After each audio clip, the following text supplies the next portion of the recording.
بہت سارے غیر مسلم اعتراض کرتے ہیں کہ بھئی اسلام میں یہ کیسا طریقہ ہے، جانور کو تڑپا تڑپا کے مارا جا رہا ہے اور یہ کہا جاتا ہے کہ اللہ خوش ہوتا ہے۔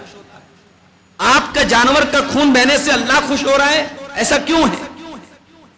ان سارے سوالوں کا جواب اللہ تعالیٰ نے ان دو آیتوں کے اندر دیا۔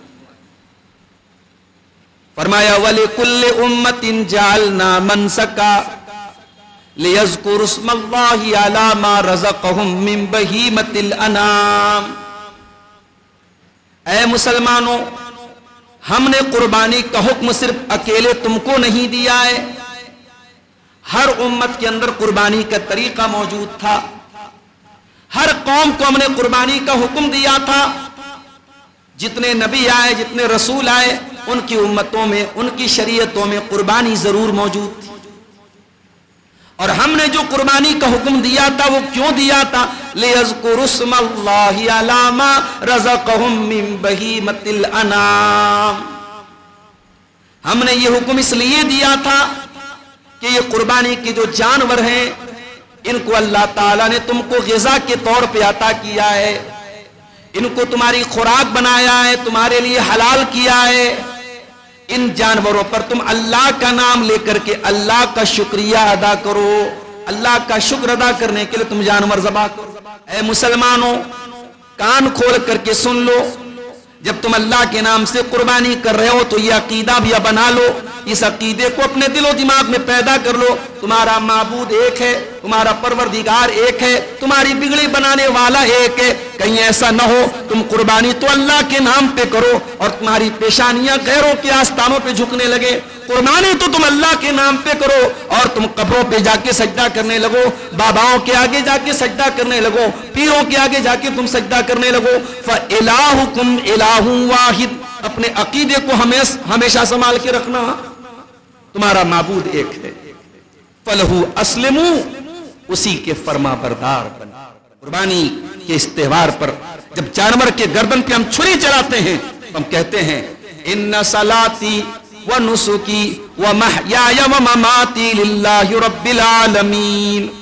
اے اللہ، میری نماز بھی تیرے لیے، میری قربانی بھی تیرے لیے، میرا جینا بھی تیرے لیے، میرا مرنا بھی تیرے لیے۔ اے اللہ، میں اپنے آپ کو تیری راہ میں وقف کرتا ہوں۔ اے اللہ، میں قربانی تو جانور کی کر رہا ہوں لیکن تیری بارگاہ میں اقرار کر رہا ہوں، اے اللہ، آج کے بعد اگر زندگی میں کوئی بھی چیز قربان کرنی پڑی، تن من دھن میں سب کچھ قربان کرنے کو تیار ہوں۔ یہ قربانی کی دعا پڑھنے کے ٹائم یہ آپ کمٹمنٹ کرتے ہیں، یہ وعدہ کرتے ہیں۔ لکھا ہوا جانور بڑے مہنگے داموں میں بکتا ہے، محمد لکھا ہوا جانور بڑے مہنگے داموں میں بکتا ہے، کیوں صاحب؟ یہ کس نے آپ سے کہا کہ اللہ لکھا ہوا جانور آپ خرید لیں؟ اور آج کا زمانہ پڑھائی لکھائی کا زمانہ ہے، آپ کو اتنی سینس تو ہوگی کہ جانور کے بدن پہ اللہ اور محمد لکھنا کوئی مشکل کام نہیں۔ اللہ اور اس کے محمد اس کے بالوں میں اس کو سیٹ کرنا یہ کوئی مشکل کام نہیں ہے۔ اور ایسے بکروں کو اونے پونے دام میں، مہنگے داموں میں خریدنا اور پورے محلے میں یہ جو ہے اپنی نمائش کرنا کہ صاحب میں نے ایسا بکرا خرید لیا، خبردار۔ اللہ کے نبی کی قربانی میں، صحابہ کی قربانی میں ریاکاری نہیں تھی، نمود نہیں تھی۔ قربانی کو آپ ریاکاری سے بچائیے میرے ساتھ۔ قربانی کرنے کے بعد اس کے گوشت کے بارے میں یہ سمجھنا کہ 3 حصوں میں بانٹنا ضروری ہے۔ ایک حصہ خود کھایا جائے، ایک حصہ رشتہ داروں کو دیا جائے، ایک حصہ غریبوں میں بانٹا جائے، یہ کوئی ضروری بات نہیں۔ اللہ نے قربانی کا حکم دینے کے وقت فرمایا فَكُلُوا مِنْهَا وَأَطْعِمُوا الْقَانِيَ وَالْمُعْتَرَ، قربانی کا گوشت خود بھی کھاؤ اور جو مانگنے والا ہے اس کو بھی کھلاؤ، اور جو بیچارہ ضرورت مند نہیں مانگ رہا اس کو بھی کھلاؤ۔ تو کھانے اور کھلانے کا حکم ہے۔ یہ جو تقسیم بالکل لازم کر لیا لوگوں نے، 3 حصے میں ڈیوائڈ کرنا ضروری ہے، یہ کوئی ضروری چیز نہیں۔ لوگ کیا کرتے ہیں، قربانی کر لیا، اس کے چتھڑے کہیں پھینک دیے، گوشت کی بوٹی کہیں پھینک دی، پورا محلہ بدبو سے جو ہے پورا محلہ پریشان ہے۔ جو گوشت کھا رہا ہے وہ اس علاقے سے گزرنا نہیں چاہتا، جو غیر مسلم ہے جو گوشت نہیں کھاتے وہ تو ہمیشہ ناک بند کر کے گزرتے ہیں اور ہمیں گالیاں دیتے ہوئے۔ اسلام کسی کو تکلیف پہنچانے والا مذہب نہیں ہے۔ اسلام آسانی پیدا کرنے کا حکم دیتا ہے، پریشانی پیدا کرنے کا حکم نہیں۔ قربانی کے جو فضلات ہیں، قربانی کے جو بچے کچے سامان ہیں، ان کو جو رکھنے کی پراپر جگہ آپ وہیں پہ ڈالیے، گندگی مت کیجیے۔ اس تہوار کو گندگی کی علامت مت بنائیے میرے پیارے سے۔ قربانی کے بعد لوگ کیا کرتے ہیں، بالکل کسائی والے فارم میں آ گئے، بنیان پہن کے لنگی پہن کے کسائی بن گئے، اور پھر اس کا فوٹو لے لیا، ویڈیو لے لیا، اس کو انسٹاگرام پہ ڈال رہے ہیں، فیس بک پہ ڈال رہے ہیں۔ اس کی کیا ضرورت ہے میرے؟ پہلی بات تو یہ کہ آپ لوگوں کو دکھانے کے لیے کر نہیں رہے ہیں، اور دوسری بات آپ ملک کے حالات دیکھ رہے ہیں، اور آج کا زمانہ ایڈیٹنگ کا زمانہ ہے۔ پتہ لگا آپ نے کسی اور جانور کی ویڈیو ڈالی اور اس کو ایڈیٹنگ کر کے کوئی اور جانور بنا دیا گیا، اور آج کل تو آپ جان رہے ہیں سفر میں گوشت وغیرہ لے کے جانا بھی بہت مشکل کام ہے۔ یعنی اتنے فسادی اور شریر لوگ سماج میں موجود ہیں کہ وہ کب جو ہے بات کا بتنگڑ بنا دے اور تل کا تالا بنا دے نہیں کہہ سکتے۔ تو اس لیے اپنی جان پر رحم کیجئے، اپنی کمیونٹی پر رحم کیجئے، کوئی ایسا کام مت کیجئے جس سے شر کا اندیشہ ہو۔ ابھی پچھلے دنوں ہمارے شہر میں جو کچھ حادثات ہوئے یا کچھ معاملات جو آئے، سب کے پیچھے اگر آپ وجہ دیکھیں گے نا، ہمارے نوجوانوں کی کچھ جو ہے غیر ناسمجھی اور ان کی غیر دور اندیشی ہے۔ ہم ایسا کام کیوں کرتے ہیں جس کی وجہ سے ہمیں آگے چل کے پچھتانا پڑتا ہے؟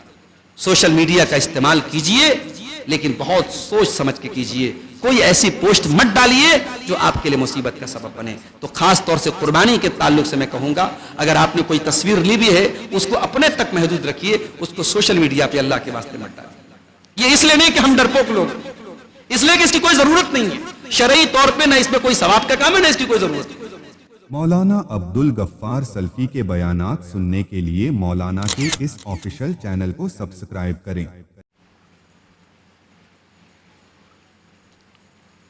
کوئی بتائے دریاؤں کو ایسی روانی کس نے دی، کس نے چمکتا دن بخشا ہے، رات سہانی کس نے دی۔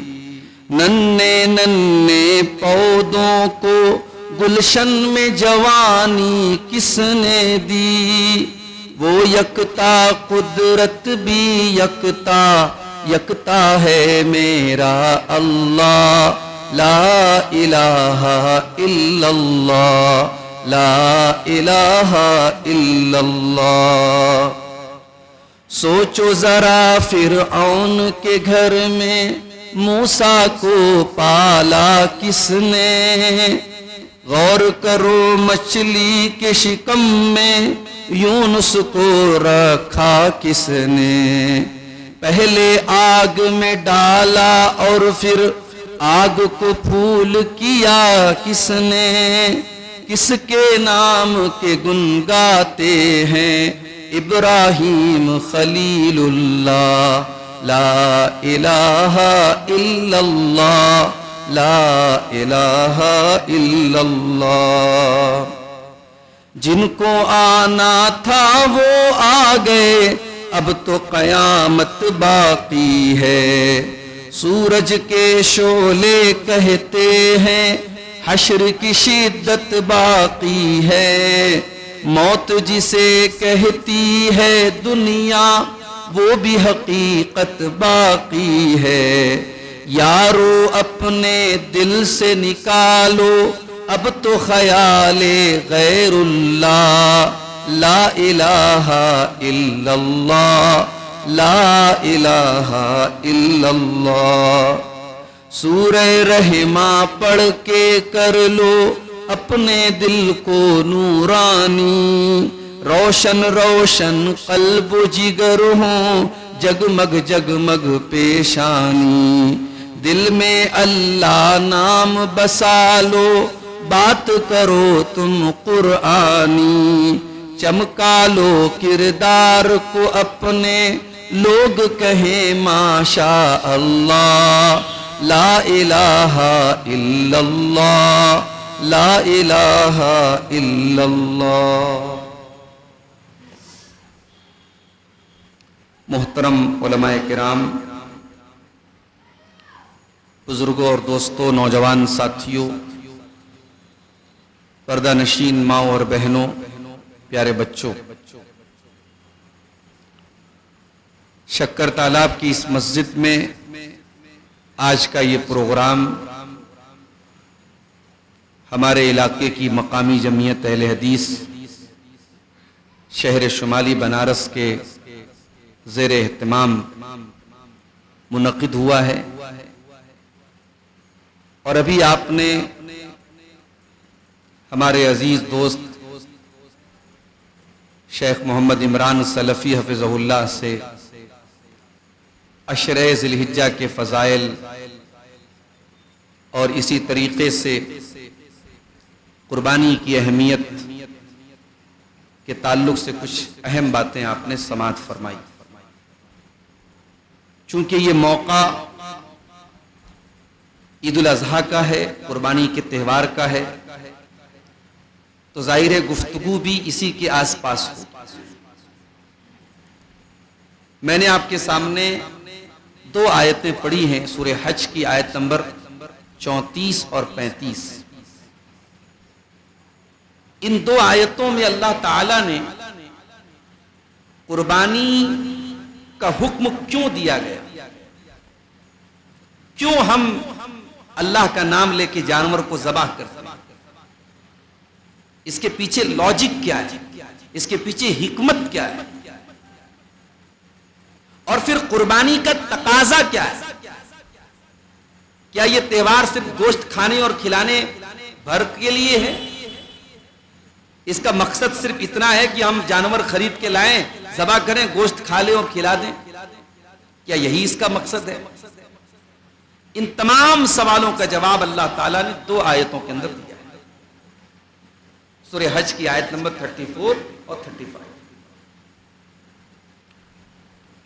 آج بہت سارے غیر مسلم اعتراض کرتے ہیں کہ بھئی اسلام میں یہ کیسا طریقہ ہے، جانور کو تڑپا تڑپا کے مارا جا رہا ہے اور یہ کہا جاتا ہے کہ اللہ خوش ہوتا ہے۔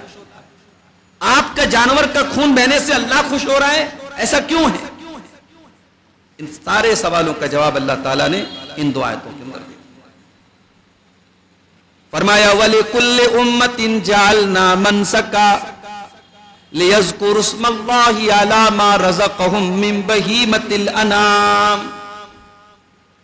اے مسلمانوں، ہم نے قربانی کا حکم صرف اکیلے تم کو نہیں دیا ہے، ہر امت کے اندر قربانی کا طریقہ موجود تھا، ہر قوم کو ہم نے قربانی کا حکم دیا تھا۔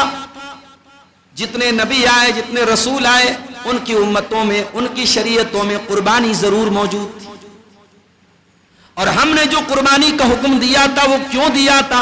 لِيَذْكُرُوا اسْمَ اللَّهِ عَلَى مَا رَزَقَهُم مِّن بَهِيمَةِ الْأَنْعَامِ۔ ہم نے یہ حکم اس لیے دیا تھا کہ یہ قربانی کے جو جانور ہیں ان کو اللہ تعالیٰ نے تم کو غذا کے طور پہ عطا کیا ہے، ان کو تمہاری خوراک بنایا ہے، تمہارے لیے حلال کیا ہے۔ ان جانوروں پر تم اللہ کا نام لے کر کے اللہ کا شکریہ ادا کرو، اللہ کا شکر ادا کرنے کے لیے تم جانور ذبح کرو۔ تو مقصد تو توحید تھا۔ دنیا کی اور قوموں نے، آج ہندو مذہب میں بھی قربانی کا تصور موجود ہے، مگر وہ قربانی کس کے لیے کر رہے ہیں؟ اپنے دیوی دیوتاؤں کے لیے کر رہے ہیں۔ قربانی کا تصور یہودیوں کے یہاں بھی ہے، مگر اس میں وہ توحید نہیں جو ہمارے یہاں۔ عیسائیوں کے یہاں بھی توحید قربانی تھی۔ میں ابھی مطالعہ کر رہا تھا موبائل پر کہ عیسائیت میں قربانی تھی، مگر بعد میں قربانی کو انہوں نے ختم کر دیا، اور ان کا یہ عقیدہ ہے کہ آخری قربانی عیسیٰ علیہ السلام نے اللہ کی راہ میں دے دی، اب کسی اور قربانی کی ضرورت نہیں۔ اسی لیے عیسائیت میں حضرت عیسیٰ کو اللہ تعالیٰ کا میمنا کہا گیا ہے۔ میمنا جو ہے بکری کے بچے کو بولتے ہیں، حضرت عیسیٰ کو وہ اللہ کا میمنا بولتے ہیں عیسائی۔ وہ کہتے ہیں کہ وہ قربانی، سب سے بڑی قربانی عیسیٰ علیہ السلام نے۔ تو قربانی عیسائیت میں بھی تھی، قربانی یہودیت ہر قوم میں تھی، اور قربانی کے پیچھے مقصد اللہ کی توحید کا اعلان تھا، اللہ کی نعمت پر شکر تھا، مگر اور قوموں نے بھلا دیا، مسلمان نے اس کو باقی رکھا۔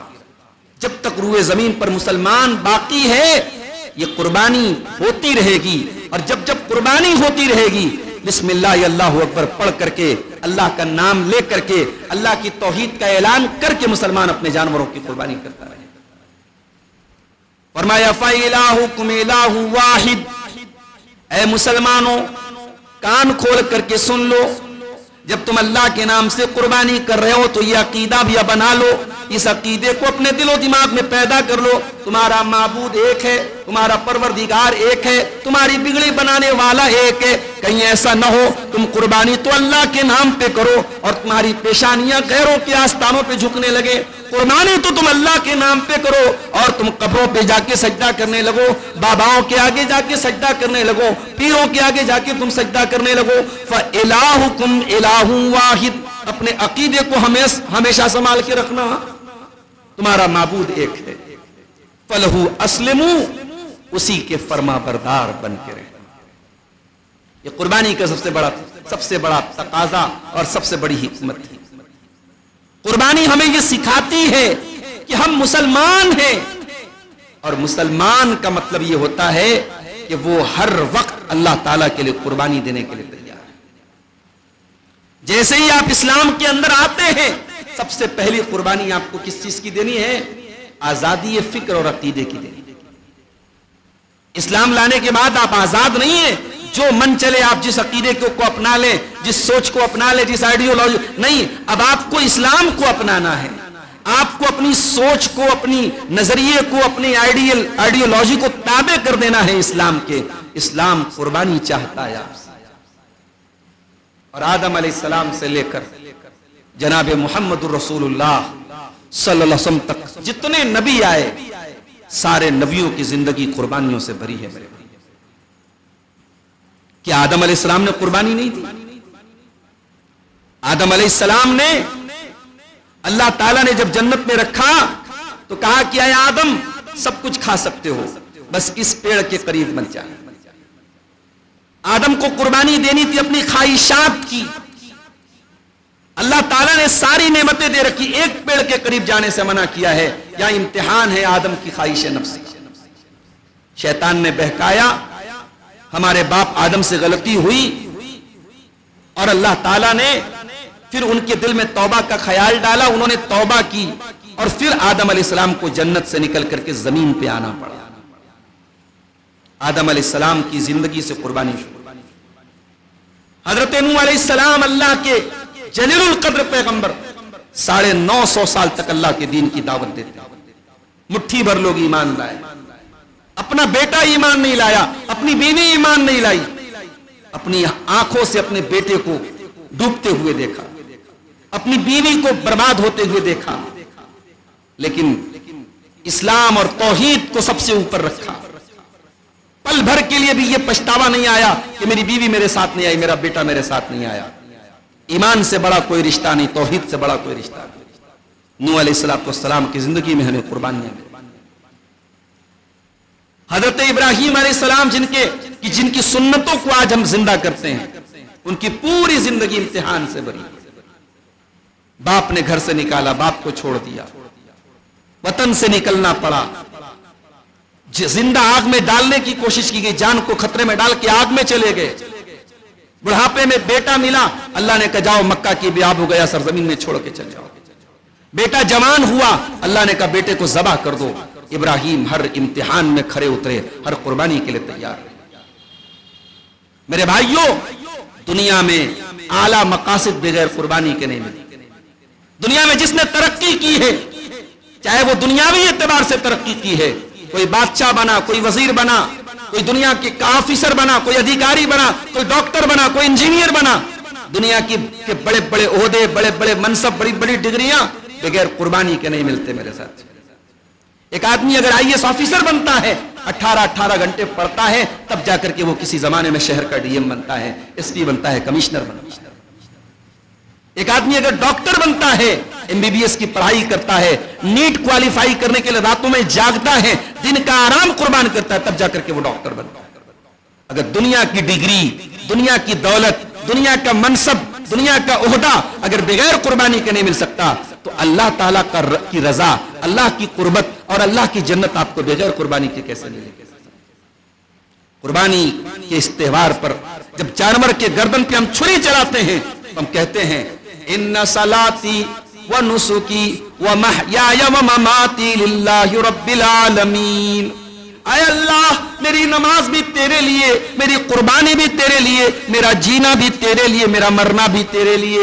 اے اللہ میں اپنے آپ کو تیری راہ میں وقف کرتا ہوں۔ اے اللہ میں قربانی تو جانور کی کر رہا ہوں لیکن تیری بارگاہ میں اقرار کر رہا ہوں، اے اللہ آج کے بعد اگر زندگی میں کوئی بھی چیز قربان کرنی پڑی، تن من دھن میں سب کچھ قربان کرنے کو تیار ہوں۔ یہ قربانی کی دعا پڑھنے کے ٹائم یہ آپ کمٹمنٹ کرتے ہیں، یہ وعدہ کرتے ہیں اللہ کا۔ اسی لیے قربانی کا ذکر کرنے کے بعد اللہ نے فرمایا فَلَهُ أَسْلِمُوا، اللہ کے فرما بردار بن جائے۔ آج مسلمان کی پہچان کیا ہے سماج میں؟ گول ٹوپی لگا لیا، کرتا پیجامہ پہن لیا، گوشت کھا رہا ہے، یہ پہچان ہے ہماری؟ کیا ہماری پہچان یہی ہے؟ نہیں، مسلمان کی پہچان ہونی چاہیے اللہ کے حکم کے آگے اپنی گردن جھکا دینے سے۔ اسی لیے جب ابراہیم اور اسماعیل اللہ کے حکم پر عمل کرنے کے لیے تیار ہو گئے تو وہاں بھی اللہ نے یہی لفظ استعمال کیا، فَلَمَّا أَسْلَمَا وَتَلَّهُ لِلْجَبِينِ، جب دونوں باپ بیٹے اسلام لے آئے، جب دونوں باپ بیٹے اللہ کے حکم کے آگے جھک گئے، اللہ کے راہ میں قربانی دینے کے لیے تیار ہو گئے، تو قربانی صرف جانور کی قربانی تک نہ رہے، اس کا اثر آپ کی زندگی پہ نظر آنا چاہیے۔ فَلَهُ أَسْلِمُوا، اے جانوروں کی قربانی کرنے والوں، اے بکرے اور بکری کی گردن پہ چھری چلانے والوں، اللہ کے فرما بردار بن کے۔ اس کے بعد فرمایا وَبَشِّرِ الْمُخْبِتِينَ، اور اے نبی آپ خوشخبری سنا دیجئے تواضع اپنانے والوں کو، جھک کر کے رہنے والوں کو، نرمی اپنانے والوں کو۔ قربانی یہ بھی سکھا رہی ہے کہ آپ کو اللہ کے حکم کے آگے جھک کے رہنا ہے، تکبر نہیں کرنا ہے، غرور نہیں کرنا ہے، اکڑنا نہیں۔ قربانی آپ کو تواضع سکھا، اور یہ قربانی جس پیغمبر کی یادگار ہے ابراہیم علیہ السلام، ان کی زندگی ذرا اٹھا کے دیکھیے، ان کی زندگی میں کبھی تکبر نہیں آیا، کبھی غرور نہیں آیا۔ ابراہیم نے تو تب بھی تکبر نہیں کیا جب خانہ کعبہ کو بنا رہے تھے۔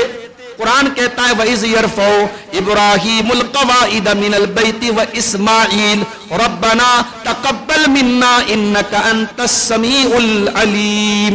یاد کرو جب میرا بندہ ابراہیم خانہ کعبہ کی بنیادوں کو اٹھا رہا تھا، خانہ کعبہ بنا رہا تھا، اور ان کا بیٹا اسماعیل اپنے باپ کا ساتھ دے رہا تھا۔ ایک عظیم پیغمبر مستری بنا ہوا ہے اور دوسرا پیغمبر لیبر بنا ہوا ہے۔ ایک نبی اینٹیں اٹھا اٹھا کے لا کے دے رہا ہے اور دوسرا نبی اس عمارت کو بنا رہا ہے۔ ایک مستری بنا ہے اور ایک لیبر بنا ہے۔ کیا بنا رہے ہیں؟ اللہ کی عبادت کا پہلا گھر بنا رہے ہیں، خانہ کعبہ بنا رہے ہیں۔ اتنا بڑا کام، اتنا بڑا مشن ہم اور آپ ہوتے تو نہ جانے کتنے فخر سے پھول گئے ہوتے، نہ جانے سینہ کتنا خوشی سے دو بھر ہو جاتا، نہ جانے کتنے غرور میں ہم ڈوب گئے ہوتے۔ مگر وار ابراہیم خلیل اللہ، وار اسماعیل ذبیح اللہ، آپ کی استقامت کا کیا کہنا، آپ کی تواضع کا کیا کہنا، آپ کے دلوں میں اللہ کے ڈر کا کیا کہنا کہ خانہ کعبہ بناتے چلے جا رہے ہیں اور دعا کرتے چلے جا رہے ہیں ربنا تقبل منا، ربنا تقبل منا انک انت السمیع العلیم۔ پروردگار ہماری اس نیکی کو تو قبول فرما لے، تو دعاؤں کو سننے والا، تو دلوں کے حالات کو جاننے والا ہے۔ تو قربانی ہمیں تواضع سکھاتی۔ اب جب تواضع کی بات آئی تو اللہ نے کہا کہ تواضع چار چیزوں کے بغیر نہیں پیدا ہو سکتا۔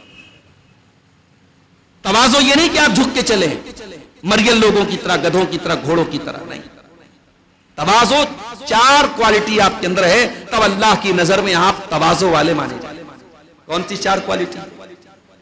نمبر ایک، الذین اذا ذکر اللہ وجلت قلوبہم، جب اللہ کا نام لیا جائے تو ان کے دل کانپ جائیں۔ اللہ کا نام لیا جائے آپ کے دل میں اللہ کا ڈر پیدا ہو جائے، آپ کے رونگٹے کھڑے ہو جائیں، آپ کانپنے لگیں۔ یہ احساس، یہ فیلنگ اللہ کا نام لیا گیا۔ اچھا یہاں اللہ کہہ رہا ہے اللہ کا نام لیا جائے تو کانپنے لگے، دل ڈر جائے، اور دوسری جگہ اللہ نے فرمایا الذین آمنوا وتطمئن قلوبہم بذکر اللہ، ایمان والوں کے دل تو اللہ تعالی کا نام سن کر کے سکون پاتے ہیں، اللہ کا ذکر سن کر کے ان کو سکون ملتا ہے۔ ایک جگہ اللہ نے کہا کہ سکون ملتا ہے اور یہاں کہا کہ دل کانپنے لگتا ہے۔ ایسا لگ رہا ہے دونوں باتوں میں ٹکراؤ ہو رہا ہے۔ ایک جگہ اللہ کہہ رہا ہے کہ میرے نیک بندے اللہ کا نام سنتے تو کانپنے لگتے ہیں، ان کے دل کانپ جاتے ہیں، اور ایک جگہ کہہ رہا ہے اللہ کا نام سنتے تو سکون ملتا ہے، یا کوئی ٹکراؤ نہیں ہے۔ ایک مومن اللہ کا جب نام سنتا ہے تو واقعی میں اس کے دل کو سکون ملتا ہے، اس کے دل میں کی گھٹن ختم ہو جاتی ہے، اس کا ڈپریشن ختم ہو جاتا ہے۔ ایک مومن جب مسجد میں آتا ہے اور اللہ اکبر کہہ کر کے جب نماز پڑھتا ہے، اس کی ساری تکلیفیں، ساری ٹینشن ہلکی ہو جاتی ہے۔ یہی وجہ ہے کہ ابراہیم خلیل اللہ جب ان کی بیوی کی عزت خطرے میں تھی اور ظالم بادشاہ ان کی بیوی کو بے آبرو کرنا چاہتا تھا، ریپ کرنا چاہتا تھا ان کی بیوی کا، تو ابراہیم خلیل اللہ نے نماز کے ذریعے نماز میں کھڑے ہو کر کے اپنے رب سے اپنی بیوی کی آبرو کی حفاظت کی دعا مانگی۔ مومن کو اللہ کے ذکر سے سکون ملتا ہے، لیکن ہاں مومن ڈرتا بھی رہتا ہے۔ وہ ڈر کس بات کا رہتا ہے؟ کہیں میں گمراہ نہ ہو جاؤں۔ زندگی میں اتنے فتنے ہیں، اتنی آزمائشیں ہیں، شیطان کے پھیلائے ہوئے اتنے جال ہیں، اے اللہ کہیں صراط مستقیم سے میرے قدم ہٹ نہ جائیں، کہیں لغزش نہ پیدا ہو جائے، کہیں شیطان کے پھندے میں پھنس نہ جاؤں، کہیں اپنے نفس کے تقاضے میں گرفتار نہ ہو جاؤں، کہیں تیری نافرمانی نہ کر دوں، کہیں تیری معصیت نہ کر دوں۔ تو مومن اللہ کا نام سن کر کے ڈرتا بھی ہے اور اللہ کا نام سن کر کے اطمینان اور سکون بھی اس کو۔ فرمایا الذین اذا ذکر اللہ وجلت قلوبہم، اللہ کے آگے جھکنے والوں کی مثال، ان کی پہچان یہ جب ان کے سامنے اللہ کا نام لیا جائے تو ان کے دل کانپنے لگتے ہیں۔ اور اس کے بعد فرمایا والصابرین علی ما اصابہم، اور دنیا میں جو مصیبتیں آتی ہیں ان کے اوپر صبر سے کام لیتے ہیں۔ ابراہیم نے یہی تو سکھایا ہے میرے بھائیو، زندگی میں اللہ سے بڑھ کے کچھ بھی نہیں ہے۔ اولاد کی محبت اپنی جگہ ہے، جان کی محبت اپنی جگہ ہے، مال کی محبت اپنی جگہ ہے، لیکن اللہ سے بڑھ کے کسی چیز کی محبت نہیں ہونی چاہیے۔ والذین آمنوا اشد حبا للہ، ایمان والے سب سے زیادہ اللہ تعالیٰ سے محبت کرتے ہیں۔ تو ابراہیم خلیل اللہ نے ہمیں یہ بھی سبق دیا، صبر سے کام، مصیبتیں آئیں، زندگی بالکل سیدھی نہیں ہو سکتی، زندگی میں اپ اینڈ ڈاؤن آئے گا، کبھی کاروبار میں مندی آئے گی، کبھی چلتا ہے، کبھی آپ کو تینوں ٹائم بڑا اچھا کھانے کو ملے گا، کبھی روکھا سوکھا بھی ملے گا، کبھی بھوکا بھی رہنا پڑے گا، کبھی گھر میں ہنسی گونجے گی، کبھی گھر میں رونا پٹنا بھی ہوگا، کبھی آپ کو لوگوں کی محبتیں ملیں گی، کبھی لوگوں کے تانے بھی ملیں گے۔ زندگی اپ اینڈ ڈاؤن کا نام ہے، زندگی ان الانسان فی لقد خلقنا الانسان فی کبد، ہم نے انسان کو پیدا ہی اس طریقے سے کیا ہے، انسان کی زندگی میں اسٹرگل ہے، انسان کی زندگی میں سنگھرش ہے، انسان کی زندگی بالکل سپاٹ نہیں ہو سکتی، بالکل فلیٹ نہیں ہو سکتی۔ تو اللہ کے جو تواضع والے بندے ہیں ان کی دوسری پہچان کیا ہے؟ وہ صبر سے کام، اور تیسری پہچان والمقیم الصلاۃ، وہ نماز قائم کرنا۔ دیکھیے قربانی کا حکم دینے کے بعد اللہ نماز کا ذکر کرتا ہے، بغیر قربانی، بغیر نماز کے قربانی نہیں ہے، اسلام میں اس قربانی کا کوئی تصور ہی نہیں ہے۔ جو قربانی کرنے والا نماز کا پابند ہے، فصلی لربک وانحر، اپنے رب کے لیے نماز پڑھو اور قربانی کرو۔ میرے ساتھیوں، آج لوگ مسئلہ پوچھتے ہیں مولوی صاحب بے نمازی کی قربانی ہوگی کہ نہیں ہوگی؟ اب یہ فتوے کی زبان میں تو یہ نہیں کہا جا سکتا کہ بھئی بے نمازی کی قربانی نہیں ہوگی۔ نماز ایک الگ عبادت ہے، قربانی ایک الگ عبادت ہے۔ اور بے نمازی اگر نماز کا انکار نہیں کر رہا ہے، نماز سستی کی وجہ سے نہیں پڑھتا ہے، کاہلی کی وجہ سے نہیں پڑھتا ہے، تو اسے ہم کافر نہیں مانتے۔ صحیح بات یہی ہے کہ وہ بے نمازی جو سستی اور کاہلی کی وجہ سے نماز نہیں پڑھتا وہ کافر نہیں ہے، گنہگار ہے، فاسق ہے، اسلام سے خارج نہیں ہے۔ اور جب اسلام سے خارج نہیں ہے تو ہم یہ نہیں کہہ سکتے کہ اس کی قربانی قبول نہیں ہو۔ لیکن ہاں، اسلام میں عبادتوں کی ایک ترتیب ہے۔ آپ کلمہ پڑھتے ہیں، کلمہ پڑھنے کے بعد اور اسلام میں آنے کے بعد سب سے پہلے آپ کو نماز پڑھنا ہے، اس کے بعد زکوٰۃ کا حکم ہے، اس کے بعد روزے کا حکم ہے، اس کے بعد حج کا حکم ہے۔ قربانی تو بہت بعد میں ہے، اور قربانی فرض بھی نہیں ہے، قربانی سنت موقتہ ہے، طاقت ہے تو ضرور کرنی چاہیے، نہیں کریں گے تو گنہگار نہیں ہوں گے۔ اور نماز، اگر ایک وقت کی بھی نماز جان بوجھ کر کے چھوڑیے تو اس کا حساب دینا پڑے۔ اس لیے اللہ تعالیٰ کہہ رہا ہے والمقیم الصلاۃ، میرے تواضع اختیار کرنے والے بندے وہ ہیں جو نماز قائم کرتے۔ اور اس کے بعد فرمایا وَمِمَّا رَزَقْنَاهُمْ يُنْفِقُونَ، اور ہم نے جو رزق دیا ہے اس میں سے خرچ کرتے۔ کہیں ایک جانور لا کر کے اور اسے ذبح کر کے یہ نہ سمجھنا کہ ہم نے حق ادا کر دیا قربانی کا. جب جب ضرورت پڑے مال کی، تن کی، من کی، دھن کی، قربانی کے لیے تیار رہنا. وَمِمَّا رَزَقْنَاهُمْ يُنْفِقُونَ، ہم نے جو دیا ہے اس میں سے اللہ کی راہ میں خرچ. میرے بھائیوں، آج ہم اور آپ قربانی کے اس تہوار کے بالکل قریب پہنچ چکے. 2-4 دنوں کے بعد ہم وہ تہوار منائیں. ساری دنیا کے مسلمان اپنی اپنی حیثیت کے مطابق جانور لا کر کے اس کو ذبح کریں. قربانی کرنے سے پہلے قربانی کی روح کا خیال رکھنا. کسی پھول کے اندر اگر خوشبو ہی نہ ہو، کاغذ کا پھول ہو، تو بظاہر وہ پھول ہو سکتا ہے مگر حقیقت میں وہ پھول نہیں ہو. کسی پھل کا چھلکا بڑا خوبصورت ہو اور اندر سے اس پھل کے مغز کو نکال دیا جائے، اس کے گودے کو نکال دیا جائے اور آم کی صرف گٹلی آپ کو تھما دی جائے، آم کا چھلکا آپ کو تھما دیا جائے، تو آپ کہیں گے صاحب آپ نے مجھ کو آم نہیں دیا، آپ نے آم کے نام پہ بیوقوف بنایا. قربانی کی روح کیا ہے؟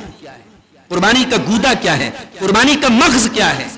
اللہ نے فرمایا اسی سورہ حج کی اگلی آیت، لَن يَنَالَ اللَّهَ لُحُومُهَا وَلَا دِمَاؤُهَا وَلَكِن يَنَالُهُ التَّقْوَىٰ مِنكُمْ. تمہاری قربانی کا خون اللہ کیا نہیں پہنچتا ہے، تمہاری قربانی کا گوشت اللہ کیا نہیں پہنچتا. مکہ والے کیا کرتے تھے؟ قربانی کرتے تھے، اس کا خون کھانے کعبہ کی دیواروں پر پوتتے تھے. وہ سمجھتے تھے اللہ اس سے خوش ہوگا. وہ کھانے کعبہ کے اندر قربانی کا گوشت پھینکتے تھے، اللہ خوش ہو جائے گا. اللہ نے کہا رے ظالموں، تمہاری قربانی کے خون سے مجھے کیا، تمہاری قربانی کے گوشت سے مجھے کیا مطلب. وہ گوشت تم کھاؤ گے، غریب کھائے گا، پڑوسی کھائے گا، رشتہ دار کھائے گا، اس کا چمڑا کہیں اور جائے گا، اس کا خون کسی نالی میں جائے گا. اللہ کیا نہ اس کا خون پہنچے گا نہ گوشت پہنچے گا. اللہ کیا پہنچے گا تو تمہارے دل کا تقویٰ پہنچے گا. میرے ساتھیوں، آج اس موقع پر مختصر سے وقت میں چاہتا ہوں کہ قربانی کے اندر کی جانے والی کچھ کمیوں اور کچھ جو ہے غلطیوں کی طرف بھی میں اشارہ کروں جو عام طور سے ہمارے یہاں کی جاتی ہے. اس میں سب سے پہلی چیز جو ہے وہ ریاکاری ہے. اللہ لکھا ہوا جانور بڑے مہنگے داموں میں بکتا ہے، محمد لکھا ہوا جانور بڑے مہنگے داموں میں بکتا ہے. کیوں صاحب؟ یہ کس نے آپ سے کہا کہ اللہ لکھا ہوا جانور آپ خرید لیں؟ اور آج کا زمانہ پڑھائی لکھائی کا زمانہ ہے، آپ کو اتنی سینس تو ہوگی کہ جانور کے بدن پہ اللہ اور محمد لکھنا کوئی مشکل کام نہیں. اللہ اور اس کے محمد اس کے بالوں میں اس کو سیٹ کرنا یہ کوئی مشکل کام نہیں ہے. اور ایسے بکروں کو اونے پونے دام میں مہنگے داموں میں خریدنا اور پورے محلے میں یہ جو ہے اپنی نمائش کرنا کہ صاحب میں نے ایسا بکرا خرید لیا. خبردار، اللہ کے نبی کی قربانی میں، صحابہ کی قربانی میں ریاکاری نہیں تھی، نمود نہیں تھی. قربانی کو آپ ریاکاری سے بچائیے میرے ساتھ. اسی طریقے سے قربانی کے جب جانور آپ خریدنے جائیں تو دیکھ بھال کر کے خریدیں. حضرت علی کہتے ہیں اللہ کے نبی نے ہمیں حکم دیا ان نستشرف العیر والاذن، کہ ہم قربانی کے جانور کی آنکھوں کو غور سے دیکھیں اور اس کے کان کو بھی غور سے دیکھیں، اور کسی کانے جانور کی قربانی نہ کریں. جس کا کان آگے سے کٹا ہو اس کی قربانی نہ کریں، جس کا کان پیچھے سے کٹا ہو اس کی قربانی نہ کریں، جس کا کان پھٹا ہو اس کی قربانی نہ کریں، جس کے کان میں سوراخ ہو اس کی قربانی نہ کریں. اسی لیے بعض علماء کہتے ہیں کہ بھی آپ قربانی کا جانور خرید کے لے آئے، اب اس کے اندر کوئی چھوٹا موٹا عیب ہے تو قربانی آپ کر لیجئے، کوئی حرج کی بات نہیں. اس لیے کہ حدیث میں جس جانور کی قربانی کے بارے میں یہ کہا گیا قربانی نہیں ہوگی، اللہ کے نبی نے 4 جانوروں کا نام لے کے کہا کہ اس کی قربانی نہیں ہوگی. ایسا کانا جانور جن کو بالکل صاف پتہ لگ رہا ہے کہ ایک آنکھ خراب ہے. اسی لیے علماء کہتے ہیں کہ اگر کسی جانور کی آنکھ ایسی ہے کہ دیکھنے میں آنکھ خراب نہیں ہے لیکن حقیقت میں اس کی ایک ہی آنکھ میں روشنی ہے تو قربانی ہو جائے. اگر دیکھنے میں لگ رہا ہے کہ ایک آنکھ خراب ہے، ایک آنکھ نکل چکی ہے، یا ایک آنکھ کی جو پتلی ہے وہ غائب ہے، تو ایسے جانور کی قربانی ہو. اور ایسا بیمار جانور جس کی بیماری بالکل کلیئر ہو، اور ایسا لنگڑا جانور جس کا لنگڑا پن بالکل واضح ہو، اور ایسا کمزور اور مریل جانور جس کے اندر کوئی گودا نہ ہو، ایسے 4 جانوروں کی قربانی جائز نہیں. تو چھوٹا موٹا جیسے زخم ہو گیا، پیر میں کہیں چوٹ لگ گئی یا کان کے پاس کہیں چوٹ لگ گئی، چھوٹے موٹے عیب کے باوجود قربانی کر سکتے ہیں. مگر جانور خریدنے کے پہلے آپ دیکھ بھال لیں. یہ نہیں کہ ہم جانور خریدنے گئے، اب اس کے کان میں ذرا سا کٹ لگا ہوا ہے اور کہیں زخم وغیرہ ہے اور سستے داموں میں مل رہا ہے تو لے لیا جائے. نہیں، آپ کے لینے کے بعد کوئی چھوٹا موٹا عیب نظر آ گیا وہ الگ بات ہے، خریدنے کے پہلے آپ دیکھ بھال لیں. اللہ کے نبی حضرت علی سے کہتے ہیں کہ قربانی کے جانور کی آنکھوں اور کان وغیرہ کو غور سے دیکھ لیا. اسی طریقے سے قربانی میں دتا جانور ہونا ضروری ہے. بعض لوگ کیا کرتے ہیں، ارے یہ تو گھر کا پلا جانور ہے، سال بھر کے اوپر کا جانور ہے، 1.5 سال کا جانور ہے. نہیں، اللہ کے نبی نے قربانی کے جانور کی عمر نہیں، اس کے دانت کو کنڈیشن قرار دیا. آپ نے فرمایا لا تذبحوا الا مسنۃ، قربانی کرو تو دتے جانور کی کرو. اور یہ دانت کا نکلنا یہ ایسی علامت ہے، بچے کو بھی بتا دو تو وہ بھی پہچان سکتا ہے. اس میں کوئی فراڈ نہیں ہو سکتا. سال میں فراڈ ہو سکتا ہے، جانور 6 مہینے کا ہو، بیچنے والا سال بھر کا بول دے، اس میں فراڈ ہو سکتا ہے. دانت میں کوئی فراڈ نہیں ہو سکتا. تو دتے جانور کی قربانی ہو. ہاں بھیڑا اگر ہے، بھیڑا اگر 6 مہینے کے اوپر کا ہے تو اس کی قربانی آپ کر سکتے ہیں. باقی بکرا وغیرہ ہے یا اور بھی جو قربانی کے جانور، اس میں دتا ہونا ضروری ہے. قربانی کرنے کے بعد اس کے گوشت کے بارے میں یہ سمجھنا کہ 3 حصوں میں بانٹنا ضروری ہے. ایک حصہ خود کھایا جائے، ایک حصہ رشتہ داروں کو دیا جائے، ایک حصہ غریبوں میں بانٹا جائے. یہ کوئی ضروری بات نہیں. اللہ نے قربانی کا حکم دینے کے وقت فرمایا فَكُلُوا مِنْهَا وَأَطْعِمُوا الْقَانِيَ وَالْمُعْتَرَ، قربانی کا گوشت خود بھی کھاؤ اور جو مانگنے والا ہے اس کو بھی کھلاؤ، اور جو بیچارہ ضرورت مند ہے نہیں مانگ رہا اس کو بھی کھلاؤ. تو کھانے اور کھلانے کا حکم ہے. یہ جو تقسیم بالکل لازم کر لیا لوگوں نے، 3 حصے میں ڈیوائڈ کرنا ضروری ہے، یہ کوئی ضروری چیز نہیں. بعض لوگ کیا کرتے ہیں، قربانی کے پہلے جانور پر ہاتھ پھیرتے ہیں، بعض لوگ اسے نہلاتے ہیں، بعض لوگ جو ہے قربانی کے جانور کو بڑا مالا والا پہنا کے بڑا اہتمام کرتے ہیں. ان تمام چیزوں سے پرہیز کرنا چاہیے. قربانی کے پہلے اس جانور کی پیٹھ پر ہاتھ پھیرنا یا اس کے اس طریقے کا معاملہ کرنا، یہ تمام چیزیں سنت سے ثابت ہیں. بعض جگہوں پہ قربانی کا خون اپنے جسم میں لگتے ہیں. ابھی تھوڑا سر مت کاٹیے. سر کاٹنے کا مطلب کہ پھر اس کے سر کی تمام رگیں کاٹ دی آپ نے، پورا جو جسم کا جو پورا خون ہے وہ نہیں نکل پائے. تو کچھ دیر ویٹ کرنا چاہیے، پورا جب خون نکل جائے اس کے بعد ہی سر کو دھڑ سے الگ کرنا چاہیے. بعض لوگ میت کی طرف سے الگ سے قربانی کرتے ہیں. ایک جانور الگ سے اپنے مرحوم دادا کے نام سے لائے، ابا کے نام سے لائے، اماں کے نام سے لائے. اماں زندہ تھی، اماں کی کوئی قدر نہیں تھی. ابا زندہ تھے، ذرا ذرا سی باتوں کے لیے ابا کو ترسایا کرتے. ماں کی دواؤں کا پیسہ تیرے پاس نہیں تھا، اور ماں کے مرنے کے بعد تجھے بڑی محبت جاگ رہی ہے، اماں کے نام سے الگ سے بکرا لا رہا ہے. اللہ کے نبی اپنی بیوی خدیجہ سے کتنی محبت کرتے. گوشت بنتا تھا اللہ کے نبی کے گھر میں، اس گوشت کی بوٹیاں خدیجہ کی سہیلیوں کیا بھیجواتے تھے، اتنی محبت کرتے. اللہ کے رسول صلی اللہ علیہ وسلم نے کبھی بھی حضرت خدیجہ کے نام پہ بکرا لے کے ذبح نہیں. اپنے چچا ابو طالب سے کتنی محبت کرتے تھے، ان کے نام پہ کبھی بکرا لے کے ذبح نہیں کیا. تو میت کی طرف سے الگ سے قربانی کرنا اس کا کوئی ثبوت نہیں ہے. ہاں علماء نے یہ بات لکھی ہے کہ آپ اپنی قربانی کے ثواب میں شامل کر سکتے. اس کی دلیل کیا ہے کہ اللہ کے نبی صلی اللہ علیہ وسلم جب قربانی کرتے تھے اپنے تمام اہل بیت کی طرف سے کرتے تھے. اب تمام اہل بیت میں مرحومین بھی شامل ہو گئے، تمام امت کی طرف سے بھی آپ نے قربانی کی. ایک حدیث میں آپ نے قربانی کی دعا پڑھی، آپ نے کہا اللہ میری امت کے ان تمام لوگوں کی طرف سے قربانی قبول فرما لے، ممن شہید لک بالتوحید، جو تیری توحید کا اقرار کرے. تو اس لیے قربانی میں آپ اپنے مرحومین کو شامل کر سکتے ہیں، الگ سے ان کی طرف سے قربانی کرنا یہ صحیح نہیں. بعض لوگ کیا کرتے ہیں، طاقت ہے قربانی نہیں کرتے. ٹھیک ہے، یہ ایک اختلافی مسئلہ ہے کہ قربانی فرض ہے کہ نہیں. ہمارے بہت سارے بھائیوں کیا قربانی فرض ہے، ان کے علماء کا فتویٰ ہے کہ قربانی فرض ہے. کس کے اوپر فرض ہے؟ صاحب نصاب کے. ہمارا یہ ماننا ہے دلیل کی روشنی میں کہ قربانی کا زکات سے کوئی تعلق نہیں. آپ زکات دیتے ہیں کہ نہیں دیتے اس سے کوئی مطلب نہیں. اگر آپ کے پاس قربانی کا جانور لانے کی طاقت ہے تو آپ کو ضرور قربانی کرنا چاہیے. اور ابھی آپ نے شیخ عمران صاحب کی تقریر میں سنا، اللہ کے نبی نے بڑے سخت الفاظ استعمال کیے کہ جو طاقت کے باوجود قربانی نہ کرے فلا یقربن مصلانا، وہ ہماری عیدگاہ کے قریب نہ. یعنی عید کا تہوار ایک شعار ہے، ایک علامت ہے، اور آپ جان بوجھ کر کے اللہ نے آپ کو نوازا ہے اور آپ قربانی نہیں کر رہے. اللہ کے نبی نے اپنی زندگی کے آخری سال جو حج کیا تھا، بھئی حج کے موقع پر بھی تو قربانی ہوتی ہے نا، اور حاجی کتنی قربانی کرتا ہے؟ ایک جانور کی کرتا ہے.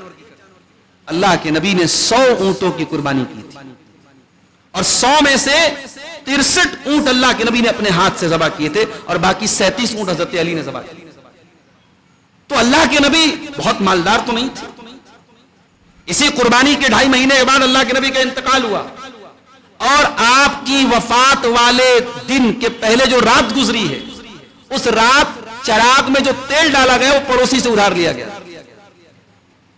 اتنے مال والے نہیں تھے اللہ کے، مگر جذبہ تھا اور احساس بھی آپ کو ہو گیا تھا میری زندگی کا آخری سال ہے، تو آپ نے 100 اونٹوں کی قربانی کی. علماء نے اس سے یہ مسئلہ نکالا ہے کہ انسان کو اپنی حیثیت کے مطابق بڑھ چڑھ کے قربانی کرنا ہے، قربانی میں کنجوسی نہیں کرنا ہے. اور الحمدللہ اس معاملے میں ہمارے ہاں جذبہ ہے. ہر سال ہم لوگ سنتے بہت کاروبار میں مند، اور یہ جو اتفاق سے بقرعید کا جو موقع ہوتا ہے یہ بڑا کاروبار کی مندی کا دور ہوتا ہے. ہر سال میں دیکھ رہا ہوں کہ یہ موسم ہی ہوتا ہے کہ کاروبار نہیں چل رہا ہے، لیکن پھر بھی الحمدللہ قربانی ہوتی ہے، بڑی اچھی تعداد میں قربانی ہوتی ہے. اس سال بھی انشاءاللہ قربانی ہوتی ہے. تو طاقت ہو تو ضرور کرنا چاہیے، اور طاقت نہیں ہے تو لا یکلف اللہ نفسا الا وسعها. قرضہ لے کر کے، ادھار لے کے کہ آج لے لے بعد میں دیں گے، بھائی ایسی عبادت مت. آپ یہ بات یاد رکھیے، قرض اگر آپ نے لے لیا تو قرض کا ادا کرنا واجب ہے، قربانی واجب نہیں ہے. آپ قرضہ لے کر کے قربانی کر رہے ہیں، یہ مناسب بات. ہاں کاروباری آدمی ہے، کبھی ایسا ہوتا ہے کہ آج پیسہ نہیں ہے لیکن ہمیں پتا ہے 1 مہینے کے بعد ہمیں پیمنٹ مل جائے گی. ایسی اگر سچویشن ہے اور آپ کو پتا ہے کہ وہ قرضہ پھر ہمارے ذمہ مصیبت نہیں بنے گا تو آپ قرض لے کے کر سکتے ہیں. ایک عام آدمی جو قرض لے کر کے مصیبت میں پڑ جائے گا اس کے لیے مناسب نہیں کہ وہ قرض لے کے قربانی لے کے حرام کمائی سے قربانی کر، یہ بھی غلط ہے. ان اللہ طیب لا یقبل الا طیبا، اللہ پاک ہے اور پاک چیزوں کو قبول کرتا ہے. یہ فیگر کی ساڑیاں تیار کرنے والے خبردار ہو جائیں، ان کی قربانی اللہ تبارک و تعالیٰ کو نہیں چاہیے. حرام کمائی کھانے والے ہوشیار ہو جائیں، ان کو کوئی ضرورت نہیں اللہ کی راہ میں قربانی کرنے کی، ان کی قربانی اللہ کیوں قبول نہیں. اللہ پاک ہے اور پاک چیزوں کو قبول کرتا ہے. تو حرام کمائی سے قربانی کرنے سے پرہیز کریں انشاءاللہ. بعض لوگ کیا کرتے ہیں، قربانی کا جانور لائے، اب گھر میں بھائی لوگوں کی طرف قربانی ہو رہی ہے تو کہتے ہیں ارے یار پہلے دن تو ہمارے یہاں ہو رہی ہے تو ہم یہ قربانی چوتھے دن کریں گے، تیسرے دن کریں گے، دوسرے دن کریں گے. ایک ہی جانور لائے ہیں اور اس کو ڈیلے کر کے دوسرے دن تیسرے دن کر رہے ہیں. ٹھیک ہے، جائز ہے، مگر قربانی کا سب سے افضل دن کون سا ہے؟ پہلا دن. اس لیے اگر آپ ایک جانور لائے ہیں تو اس کو پھر آپ مت ٹالیے، اس کو پہلے دن قربانی کر ڈالیں. اور بعض لوگ کیا کرتے ہیں کہ سارے جانوروں کو پہلے ہی دن کر دیتے ہیں، کہتے ہیں صاحب آج کا دن سب سے افضل ہے، ہم باقی دن کیوں کریں. یہ بھی غلط ہے. اسلام نے جہاں وسعت دی ہے، آپ کو 4 دن تک قربانی کرنے کی وسعت دی، آپ 4 دن تک کیجئے. کچھ کی پہلے دن کر لیجئے، کچھ کی دوسرے تیسرے چوتھے دن کر لیجئے. خاص طور سے ہمارے یہاں چوتھے دن کی قربانی دوسرے پہلے حدیث کرتے ہیں. باقی لوگ تو ہمارے یہاں چوتھے دن قربانی نہیں کرتے ہیں، اور حتیٰ کہ بعض لوگ اتنے سخت ہیں کہ چوتھے دن کی قربانی کرنے کے بعد اگر ان کو دعوت دی جائے تو دعوت میں نہیں آتے ہیں، کہتے صاحب ہم لوگ اس کو صحیح نہیں مانتے. ارے اللہ کے بندے چلو ٹھیک ہے، تم قربانی نہیں مانتے، ہے تو ذبیحہ تو مسلمان کا ذبیحہ ہے. یہ بڑا عجیب مسئلہ ہے. چوتھے دن کی قربانی نہیں مانتے تو اس کی دعوت میں بھی نہیں جاتے، بھائی ہم قربانی کو ہی صحیح نہیں مانتے. تو یہ ایک تشدد ہے جس سے بچنا چاہیے. بعض لوگ کیا کرتے ہیں، قربانی کر لیا، اس کے چتھڑے کہیں پھینک دیے، گوشت کی بوٹی کہیں پھینک دی، پورا محلہ بدبو سے جو ہے پورا محلہ پریشان ہے. جو گوشت کھا رہا ہے وہ اس علاقے سے گزرنا نہیں چاہتا، جو غیر مسلم ہے جو گوشت نہیں کھاتے وہ تو ہمیشہ ناک بند کر کے گزرتے ہیں اور ہمیں گالیاں دیتے ہوئے. اسلام کسی کو تکلیف پہنچانے والا مذہب نہیں ہے. اسلام آسانی پیدا کرنے کا حکم دیتا ہے، پریشانی پیدا کرنے کا حکم نہیں. قربانی کے جو فضلات ہیں، قربانی کے جو بچے کچے سامان ہیں، ان کو جو رکھنے کی پراپر جگہ آپ وہیں پہ ڈالیے، گندگی مت کیجیے. اس تہوار کو گندگی کی علامت مت بنائیے میرے پیارے ساتھ. اسی طریقے سے قربانی کے موقع پر جو دعا پڑھی جاتی ہے، انی وجہت وجہی للذی فطر السماوات والارض حنیفا وما انا من المشرکین ان صلاتی ونسکی ومحیایا ومماتی للہ رب العالمین لا شریک لہ وبذالک امرت وانا من المسلمین. یہ دعا آپ پڑھ سکتے ہیں، یہ صحیح حدیث سے ثابت.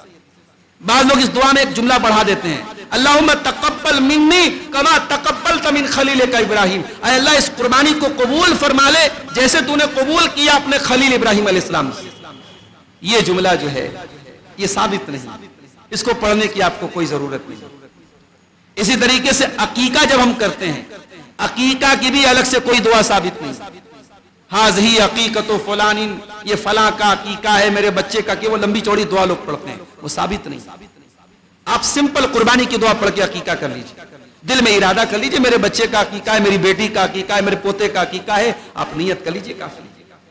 تو قربانی میں یہ جو جملہ پڑھاتے ہیں کہ اللہ اس قربانی کو میری طرف سے قبول فرما جیسا کہ تو نے قبول فرمایا اپنے خلیل ابراہیم سے, یہ جملہ صحیح نہیں.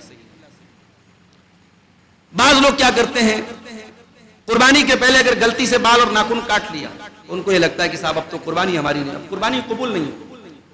ٹھیک ہے, قربانی کرنے والے کے لیے حرام ہے بال اور ناخن کاٹنا جب تک قربانی نہ کر لے, لیکن اگر غلطی سے کاٹ دیا تو وہ گناہ کا کام اس نے کیا, اس سے قربانی کے ثواب میں کوئی کمی نہیں آئے گی. آپ کو قربانی اپنے حساب سے کرنا ہے, قربانی پہ کوئی فرق انشاءاللہ نہیں پڑے گا. اسی طریقے سے بعض لوگ کیا سمجھتے ہیں, ارے اتنا جانور لانے کی کیا ضرورت ہے, اتنی رقم ہم کسی اسپتال میں دے دیں, کسی غریب کو دے دیں. یہ خیال آپ کو اپنے بیٹے کے ولیمے کے ٹائم کیوں نہیں یاد آیا جب 3 طرح کا اسٹارٹر نہ رکھیں, 1200 لوگوں کی دعوت نہ دیں؟ یہ خیال آپ کو اپنی شادیوں میں جو جوڑا جاتا ہے, پہلے ہم سنتے تھے بھئی 6 جوڑا کپڑا جاتا ہے, 9 جوڑے جاتا ہے, اب تو صاحب 15 جوڑے 20 جوڑے کپڑے جا رہے ہیں, لاکھوں روپے کے کپڑے جا رہے ہیں, جویلری جا رہی ہے, پورا کمرہ بھرا ہوا ہے.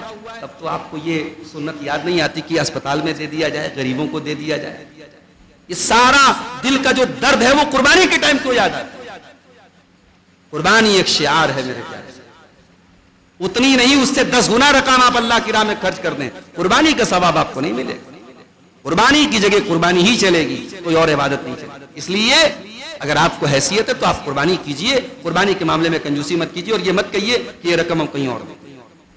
اسی طریقے سے قربانی میں کی جانے والی ایک غلطی یہ بھی ہے جو ہمارے یہاں بہت رائج ہے کہ لوگ جو ہے عید الاضحیٰ کی نماز میں, بقرعید کی نماز میں عورتوں کو لانے کے معاملے میں لاپرواہی کرتے. ہمارے مولانا شعیب صاحب موجود ہیں, عیدگاہ کی کمیٹی کے ذمہ داروں میں سے, جمعیت کے ذمہ داروں میں سے. ان کو تو بہت اچھی طریقے سے یہ بات معلوم ہے کہ ہمارے یہاں عورتوں کی جو حاضری ہوتی ہے عید کی بنسبت بقرعید میں کم ہوتی ہے. کیوں ہوتی ہے بھائی؟ کیا ہماری جماعت کے افراد کم ہو جاتے ہیں کیا بقرعید کے موقع؟ کم ہم نہیں ہوتے, عورتیں تھوڑا سستی کرتی.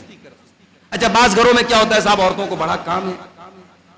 میں بار بار یہ بات کہتا ہوں کہ آپ عورتوں کی عبادات کے معاملے میں ان کے ساتھ زیادتی مت کیجیے. رمضان میں آپ افطار کے کھان اور پکوان میں اتنا زیادہ مت مبتلا کر دیجیے اپنی عورتوں کو کہ بیچاری وہ عبادت نہ کرے. اور بقرعید کے موقع پہ یہ ٹھیک ہے بھائی, کھانا بنانا ہے, مسالہ پیسنا ہے, اور یہ ہینتن لالٹین جو بھی کرنا ہے, لیکن اس کی وجہ سے آپ بقرعید کی نماز میں لے کے نہ آئے, یہ بالکل مناسب بات.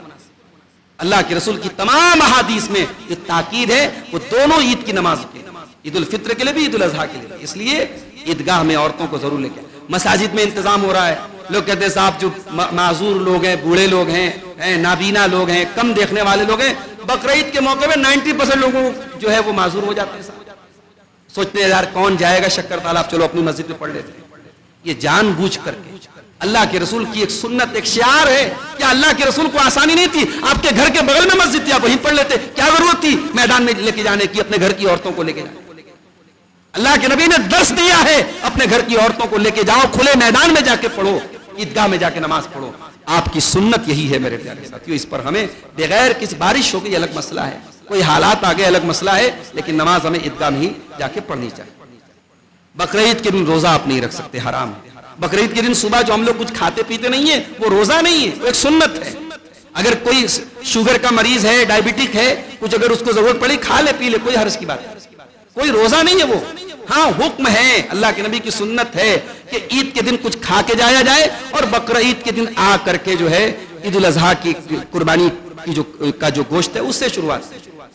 اب بسا اوقات ایسا ہوتا ہے جن کے گھروں میں ذبح کرنے والا اور کھال بنانے والا کوئی نہیں ہوتا. اب کسائی, وہ کسائی لوگوں کا تو راج ہوتا ہے بقرعید والے.